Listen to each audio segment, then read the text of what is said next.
মা শাশুড়ি মা দুজনকেই দেখেছি নতুন কোনো বাসন ইউজ করার আগে হয় ঠাকুরকে পায়েস করে দিতে, নতুবা নিরামিষ কিছু রান্না করতে। তো আমি এই কালো কড়াইটা ঠাকুরকে পায়েস করে দিলাম না, আমি একটা নিরামিষ পদ রান্না করে নিলাম। আজ যেহেতু সোমবার, দিনটাও ভালো, আর আমার ফুল ভেজ, তাই করে নিয়েছিলাম গন্ধরাজ পনির। এই যে কড়াইটা, এর সাথে যে একটা রেসিপি বুক দিয়েছিল তাতেই আমি এটা পেয়েছি। পনিরটাকে টুকরো করে কেটে নিয়েছিলাম, কড়াইয়ে অল্প একটু সাদা তেল দিয়ে কালো জিরে ফোড়নে দিয়ে দিয়েছিলাম। তারপর এপিট ওপিট করে ভাজা ভাজা করে দিয়েছিলাম টুকরো করে রাখা আলু।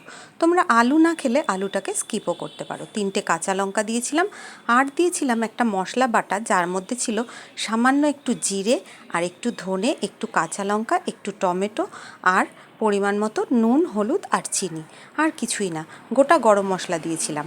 একসাথে এটাকে একসঙ্গে পেস্ট করে একটু ভাজা ভাজা হলে দিয়ে দিয়েছিলাম। ভালো করে কষানো হলে এরকম যখন হালকা তেল ছেড়ে যাবে, তখন আমি এর মধ্যে দিয়ে দিয়েছিলাম হালকা একটু গরম জল।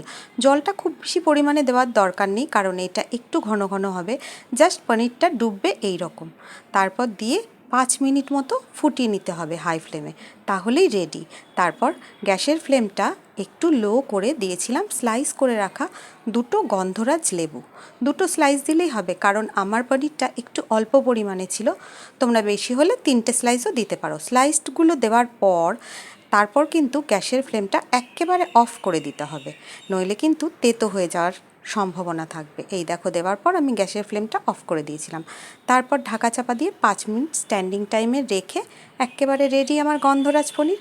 এইভাবে গন্ধরাজ পনির বানিয়ে খেয়ে দেখো, খুব ভালো লাগবে। আজকে কিন্তু এটা খেতে বেশ ভালো হয়েছিল।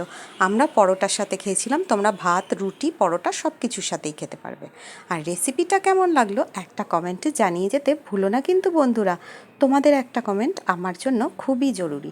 দেখা হচ্ছে আবার পরের ভিডিওতে, কেমন? Thank you.